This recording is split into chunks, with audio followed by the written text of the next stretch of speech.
saya akan menjelaskan materi mengenai fungsi keuangan. Yang pertama yaitu pengertian pembelanjaan. Pembelanjaan adalah suatu usaha menyangkut bagaimana perusahaan harus mengorganisir untuk mendapatkan dana, bagaimana menggunakan dana, dan bagaimana laba perusahaan akan distribusikan. Adapun fungsi-fungsi pembelanjaan, yaitu yang pertama, fungsi penggunaan dana, di mana metode penggolongan untuk penggunaan dana ini dibagi menjadi dua, yaitu penggunaan jangka pendek dan penggunaan jangka panjang. Yang kedua, fungsi pemenuhan kebutuhan dana atau fungsi pendanaan, di mana pada prinsipnya, pemenuhan kebutuhan dana suatu perusahaan dapat disediakan dari sumber intern dan ekstern perusahaan. Yang selanjutnya yaitu tujuan pembelanjaan perusahaan. Yang pertama, mendapatkan atau menaikkan tambahan dana perusahaan. Yang kedua, menggunakan dana secara efisien. Dan yang ketiga, mendistribusikan laba perusahaan kepada yang berhak. Bagian pembelanjaan. Pembelanjaan dibagi menjadi dua, yaitu pembelanjaan pasif dan pembelanjaan aktif.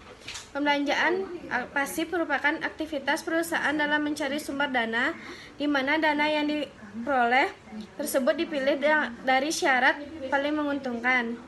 Pembelanjaan aktif yaitu merupakan upaya untuk menyerahkan dana kepada debitur atau menanamkannya dalam surat berharga secara efisien. Adapun sumber-sumber modal, yaitu secara umum, modal diartikan sebagai semua barang kredit yang terdapat pada neraca sebelah debit dan daya beli atau nilai tukar dari barang tersebut yang tercatat di sebelah kredit. Pengertian modal kerja secara mendalam terkandung dalam konsep modal kerja yang dibagi menjadi 3 macam, yaitu yang pertama, konsep kuantitatif. Konsep ini menyebutkan bahwa modal kerja adalah seluruh aktiva lancar. Yang kedua, konsep kualitatif, yaitu konsep ini merupakan konsep yang menitik beratkan pada kualitas modal kerja. Yang ketiga, konsep fungsional, yaitu konsep ini merupakan penekanan pada fungsi dana yang dimiliki perusahaan dalam memperoleh labanya. Ada beberapa faktor yang dapat mempengaruhi modal kerja, yaitu yang pertama, jenis perusahaan, yang kedua, syarat kredit, yang ketiga, waktu produksi, dan keempat, tingkat perputaran sendiri. Saya akan mempresentasikan tentang besar kecilnya modal kerja yang tergantung dari beberapa faktor. Yang pertama, jenis produk yang dibuat. Yang kedua, siklus operasi perusahaan. Yang ketiga, tingkat penjualan. Yang keempat, kebijakan penjualan. Yang kelima, kebijakan persediaan. Yang keenam, efisiensi manajemen aktiva lancar. Selanjutnya ada sumber-sumber modal ini biasanya didapat dari penurunan jumlah aktiva dan kenaikan jumlah pasiva.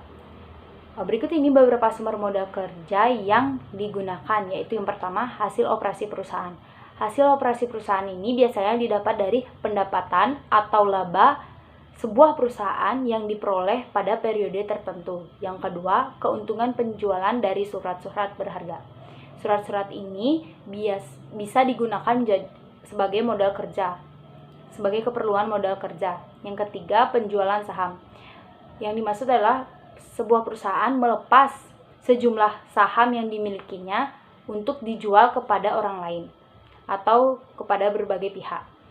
Yang keempat, penjualan aktiva tetap. Maksudnya di sini adalah yang dijual aktiva tetap yang kurang produktif atau masih menganggur. Yang kelima, penjualan obligasi. Artinya, perusahaan mengeluarkan sejumlah obligasi untuk dijual kepada berbagai pihak. Yang keenam, memperoleh pinjaman. Memperoleh pinjaman ini biasanya dari kreditor, seperti bank atau lembaga-lembaga lainnya. Yang ketujuh, dana hibah. Yang kedelapan, sumber-sumber lainnya. Selanjutnya, pada dasarnya terdapat dua kelompok modal yang menjadi sumber dana bagi perusahaan. Yang pertama, modal asing atau luar negeri. Yang kedua, modal sendiri. Modal asing luar negeri ini dibagi menjadi 3. Yang pertama, penggunaan jangka pendek, di mana penggunaannya kurang dari 5 tahun. Yang kedua, penggunaan asing jangka menengah, di mana penggunaannya 1-5 tahun. Yang ketiga, penggunaan asing jangka panjang, di mana penggunaannya lebih dari 5 tahun. Yang kedua ada modal sendiri. Modal sendiri ini adalah modal yang dimiliki oleh pemilik perusahaan yang terdiri dari berbagai macam bentuk. Cara pemenuhan modal. Cara pemenuhan kebutuhan dana pada dasarnya dapat dibedakan menjadi dua. Yang pertama, pemenuhan dana secara sendiri-sendiri sesuai dengan kebutuhan masing-masing. Aktiva yang akan dibiayai disebut juga pembelajaran parsial. Yang kedua, pemenuhan kebutuhan secara keseluruhan dengan memandang semua kebutuhan sebagai satu kesatuan dan satu kelompok disebut pembelajaran total.